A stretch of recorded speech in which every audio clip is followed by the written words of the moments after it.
there's a lot of new methods nowadays that's not even like known, where people are able to reach these obscure numbers. And from before they were doing it, like even 10, 5, 15 years ago, they were still pulling these numbers off. But the difference was you needed minimum like 100 real people, employees. Whereas nowadays, because we have systems in place, because we have automations, and because in the last 5 years with the introduction of AI, we're able to drastically drop that number of 100 people. And what's funny is now 3 people, this is a new stat, 3 individuals were able to scale to $1 billion.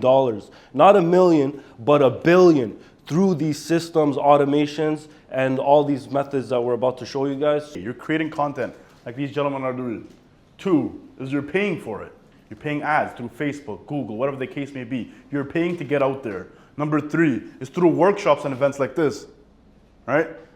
I'm not here trying to close anybody, but like there's somebody that might like whatever I say today and want to move forward, right? So that's number 3. Number 4 is affiliations and partners. Either you have leasing agents, whatever the case may be. The strongest way to bring in a lead every time a customer is through word of mouth. You have all these eyeballs. What does that mean?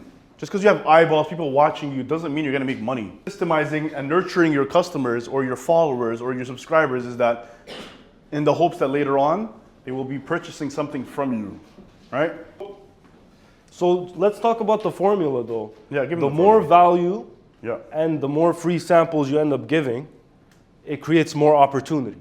It's as simple as that, you know what I mean? So if you're willing, let's just say your samples ends up costing you $100 and each sample is worth $1. So now you can give it to 100 people. All you have to do is transact on one. If your product is $100 and one person out of the 100 liked it, you've already made your money back and you just need one more person to like it for you to now be up $100. That's it. Different ways, different business models operate a little bit different.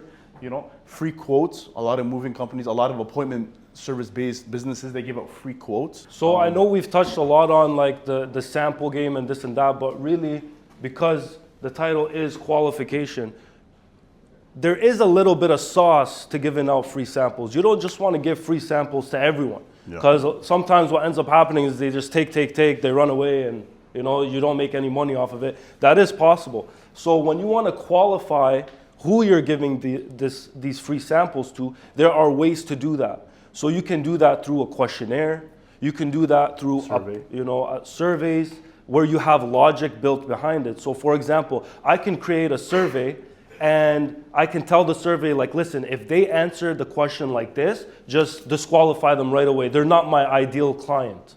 Or if they get through the whole questionnaire and they've answered every single thing right, they're my ideal client. So then I want to double down on these people. Or I get a whole list of qualified leads and I'm giving you value because you're my ideal client. You know, and that's how you capitalize. And that's why it's a funnel, because it starts off wide and it starts narrowing down until we get to the end of it and it becomes a sale. Yeah. So you want to delegate. You know what the problem most people end up having? They get a system in place and then they're not even able to keep up with the demand. Even though now they're only focused on what it is that they do. Like for example, you'll never have to write another invoice in your life. You know what I mean? Ever. However, you can't even keep up with the amount of business that's coming in because you've systemized everything.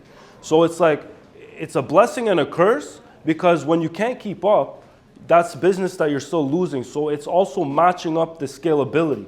But the reason, real quick, that I was asking what, like if you guys had a business, because I had a follow-up question. From the people that have businesses, how many of you guys have a website, for example?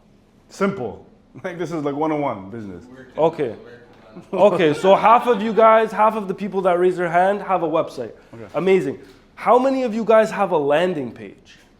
Just to collect information. Forget talk about your business. Okay, so you know, almost the same, different people. Pretty small crowd. How many people know don't know what a landing page is? Amazing. I'll tell you guys what a landing page is real quick. A website talks about your whole business, okay? Testimonials, staff, what you guys do. It's a nice portfolio for an overall view of your business. However, a landing page, if you guys have a deal going on, or you want to run a campaign to get people's information, for example, it's a lot more focused and targeted, right?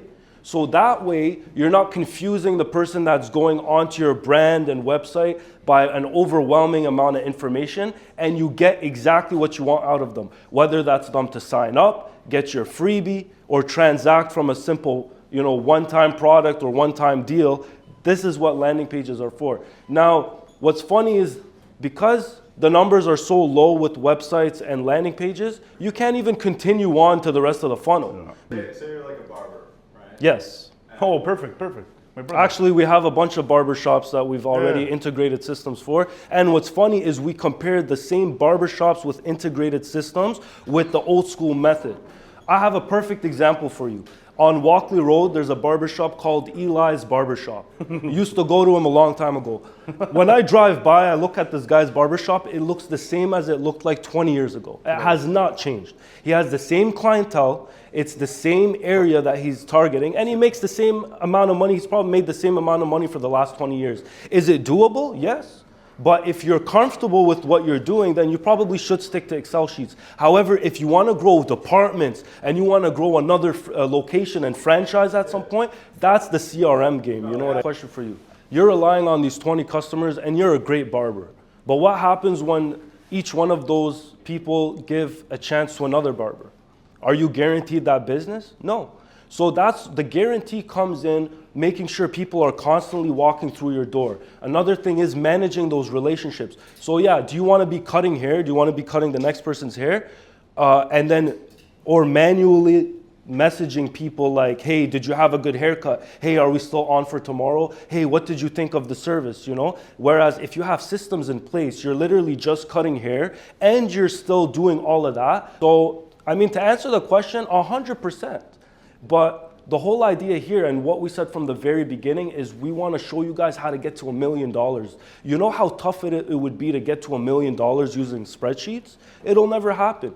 If you're comfortable at the end of the day with your 20, 30 customers and you know they're solid, that's up to you to make that decision. But if you're in this game to constantly grow, make new departments and keep building and building, then you're going to have these systems in place at some point. You know what I mean?